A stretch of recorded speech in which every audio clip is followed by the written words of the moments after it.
మోకాళ్లలో గుజ్జును పెంచి నొప్పిని తగ్గించి సర్జరీని దూరం చేసే ఫ్రీడమ్ వాక్. ఫ్రెష్ గా ఇప్పుడు మంజుల గారికి మీరు ప్రపోజ్ చేయాలి అంటే కొన్ని వర్డ్స్ మీ ఓన్ వర్డ్స్ లో ఎలా ప్రపోజ్ చేస్తారు మీ రైటింగ్స్ లో? ఎప్పుడైనా ఆవిడ కోసం ఏమైనా రాసారా? ఇది వరకు రాసాము, అంటే ఎప్పుడు the beginning of our journey Chandramukhi అన్నారు కదా, ఆ టైంలోనే అప్పుడు రాసుకునేవాళ్ళం. రాసుకునేవారా? ఓకే, ఇద్దరు. ఏదైనా గుర్తుందా అంటే మీరు తన కోసం పర్టికులర్ గా ఇష్టపడి రాసింది? నిజంగానే గుర్తుండవు. ఆ టైంలో ఆ మూమెంట్ లో ఎవడో లోపల నుంచి వచ్చి రాయిస్తాడు కదా, అలా రాసి. అబ్బాయిలు స్ట్రాటజీ అంటారు కదా, అంటే పడే వరకే రా, పడిన తర్వాత ఏం గుర్తుండవు. వన్స్ అమ్మాయి మన లైఫ్ లోకి వచ్చిన తర్వాత అన్ని మర్చిపోతారు. అంటే ఫ్లాష్ బ్యాక్ లో ఉండకూడదు కదా, ప్రెసెంట్ ఏంటని చూడాలి లేదా ఫ్యూచర్ ఏంటని చూసుకోవాలి. అందుకని జరిగిపోయిన అలా మర్చిపోతూ ఉంటారు. సో ప్రెసెంట్ ఏమైనా కొన్ని వర్డ్స్ తన కోసం ఏమైనా డెడికేట్ చేయగలరా? ఒక ప్రపోజల్ లా కానివ్వండి, మీరు ఏదైనా కన్వే చేయాలి అనుకున్నది. సింపుల్, అంటే నువ్వు లేనిదే నేను లేను, అంతే. ఏమన్నా చెప్పారు, ఇంప్రెస్డ్. అక్కడ మీరు ఫాదర్ అయిన తర్వాత, అంటే బిఫోర్ మీకు మ్యారేజ్ కి ముందు నాన్నగారిని ఎప్పుడైనా తెలుసో తెలియకో హర్ట్ చేసి ఉంటారు కదా, ఆ రియలైజేషన్ మనం, అంటే మన పేరెంట్స్ మనకి చెప్తే వీళ్ళు ఎప్పుడు చెప్పిందే చెప్తూ ఉంటారు అనే ఒక వర్షన్ ఉంటుంది. వన్స్ వాళ్ళు లేనప్పుడు ఆ వాల్యూ మనకు అర్థం అవుతుంది. సో అలా మీరు ఎప్పుడైనా ఫీల్ అయిన సందర్భాలు ఉన్నాయా? చాలా ఉన్నాయి. అది ఎప్పుడంటే డెఫినెట్లీ మీరు అడిగినట్టు నేను ఫాదర్ అయిన తర్వాతే.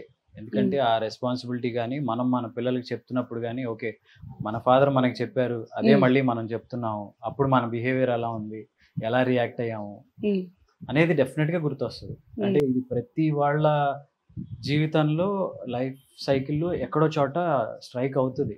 అంటే మనం హస్బెండ్ నుంచి ఫాదర్ అవుతాము, ఫాదర్ అయిన తర్వాత మన ఫాదర్స్ ప్లేస్ లో మనం ఉంటాము. సో మన కొడుకు వాడు మనకి ఎదురు తిరిగినప్పుడు లేదా మన మాట విన్నప్పుడు మన రియాక్షన్, అంటే ఏ సినిమా కట్టింగ్ లాగా ఇప్పుడు మనం అప్పుడు మనం, అట్లా చాలా సందర్భాల్లో నేను రియలైజ్ అయ్యాను. ఇంకా ఆయన ఉంటే మేబీ ఎలా రియాక్ట్ అవుతా నాకు తెలియదు, కానీ ఐ ఫెల్ట్ ఏమో అలా చేసి ఉండకూడదేమో, అప్పుడు అట్లా ఆయన మాట విని ఉండాల్సిందేమో అనిపిస్తూ ఉంటుంది చాలాసార్లు. ఓకే, సో మీ అబ్బాయి అక్షయ్ అండ్ మీకు ఎక్కువ క్లోజా లేకపోతే మంజుల గారికి ఎక్కువ క్లోజా? వాడు మదర్కే ఎక్కువ క్లోజ్. మదర్కే ఎక్కువ క్లోజ్, ఎందుకంటే నేను కొంచెం రెస్ట్రిక్షన్స్ పెడుతుంటాను. అంటే ఫుడ్ విషయంలోనే, పెద్ద వేరే ఏం కాదు, ఫుడ్ విషయంలో కానీ కొంచెం యాక్టివిటీస్ విషయంలో కానీ అవి జనరల్ గా పిల్లలకి నచ్చవు కదా. సో మదర్స్ అనేవి కొంచెం మదర్స్ ఎక్కువ ప్యాంపర్ చేస్తారు. సో వాళ్ళ మాట విన్నప్పుడు నాన్నతో చెప్తానని, మేము నాన్న అనేవాడు ఎప్పుడు భయం చూపించడానికే ఉంటాడు. డాటర్స్ ఉంటే ఐ మీన్ లైక్ ఫాదర్స్ ఎక్కువ ప్యాంపర్ చేస్తారు. సో ప్యాంపరింగ్ అట్ సైడ్ నుంచి ఎక్కువగా ఉంటుంది. అంటే పర్టికులర్ గా ఇప్పుడు మీరు ఏమైనా అనుకుంటారా తనతో ఇదే చేయించాలి, లైక్ ఇది చదివించాలి, అలాంటి ఐడియాస్ పిల్లల మీద రుద్దటం మా ఫాదరు చేయలేదు, నాకు అలాంటి ఉద్దేశాలు లేవు. మీకు కూడా ఇంట్రెస్ట్ లేదు? అలాంటి ఉద్దేశాలు లేవు. వాళ్ళ ఇంట్రెస్ట్ ని ఎంకరేజ్ చేయటమే as a parent. Okay, as a parents గా పిల్లలకి ఇచ్చే సపోర్ట్ ఎంత వరకు ఇంపార్టెంట్ అని మీరు అంటారు? అంటే చాలా మంది పిల్లలు ఎలా అంటే, ఇప్పుడు వాళ్ళకి ఒక గోల్ ఉంటుంది, వాళ్ళకి కొన్ని ఇష్టాలు ఉంటాయి, పేరెంట్స్ అవి యాక్సెప్ట్ చేయరు. యాజ్ ఎ పేరెంట్ గా అసలు దాని గురించి మీరు ఏం చెప్తారు?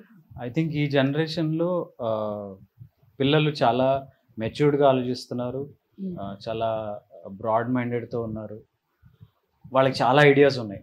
మనకి మన పేరెంట్స్ కి పాత జనరేషన్స్ కి లేని ఐడియాస్ ఈ జనరేషన్స్ లో చాలా ఎర్లీ ఏజ్ లో వచ్చేస్తున్నాయి వాళ్ళకి. సో వాళ్ళకి ఇది మంచి ఇది చెడు అని కొంచెం ఎక్స్ప్లెయిన్ చేసి ఒక చిన్న క్లారిటీ ఇస్తే డెఫినెట్ గా వాళ్ళు ఆ మంచి వేనే చూస్ చేసుకుంటారు.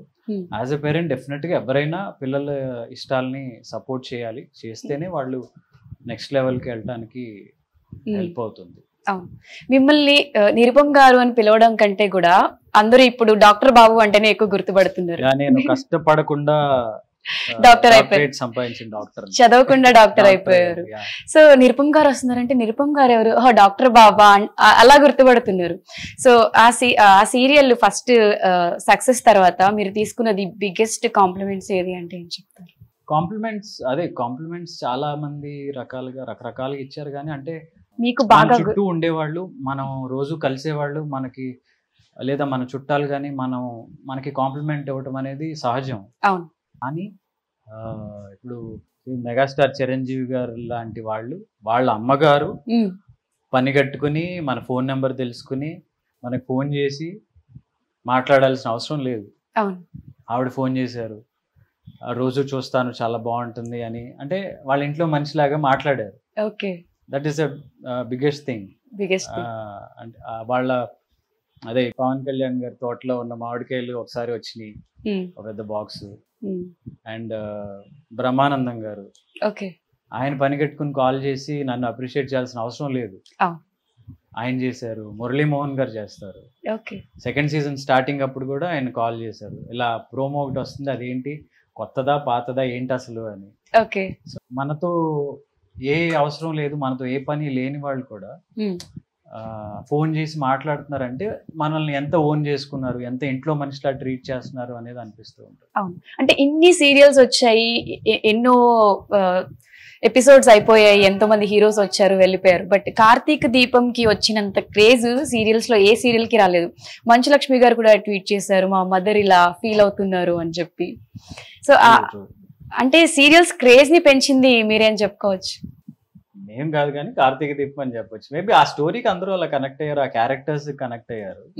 ట్రూ. అది మంచు లక్ష్మి గారు పోస్ట్ చేశారు ఏదో స్టోరీ అన్నప్పుడు, ఇదేదో మీమ్ ఎవరో క్రియేట్ చేశారు అని అనుకున్నాను, కానీ ఆవిడ నిజంగా పోస్ట్ చేశారు అన్న విషయం లేటర్ ఆన్ నాకు రకరకాలుగా చాలా మంది ఫార్వర్డ్ వస్తున్నప్పుడు ఏంటి నిజమా అని తర్వాత రియలైజ్ అయ్యాను. అలాగే వెన్నెల కిషోర్ గారు కానీ అట్లా ఆయన మూవీస్ లో ఎక్కడో చోట కార్తీక దీపం, డాక్టర్ బాబు వంటలా ఈ పేర్లు ఎక్కడో వాడుతూ ఉంటారు.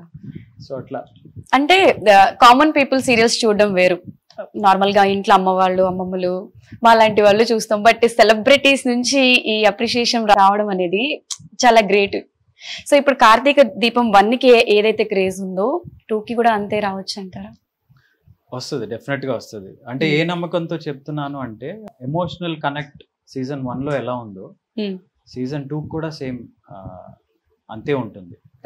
ఎందుకు అంటే అది సీజన్ 1 క్రియేట్ చేసిన హైప్, దానికి ఉన్న స్టాండర్డ్స్ ఒక లెవెల్లో ఉంటాయి. సీజన్ 2 చేసినప్పుడు వాటికి ఏమాత్రం తగ్గకుండా ఉండాలి అనేది డెఫినెట్ గా కాన్షియస్ గా ఉన్నారు, అందరూ ఉన్నారు, టీం అంతా అలాగే ఉన్నారు. దానికి తగ్గట్టే ఒక మంచి స్టోరీ. సుమన్ టీవీలో మీ పర్సనల్ అండ్ బిజినెస్ ప్రమోషన్స్ కోసం కింది నెంబర్ కి కాంటాక్ట్ చేయండి.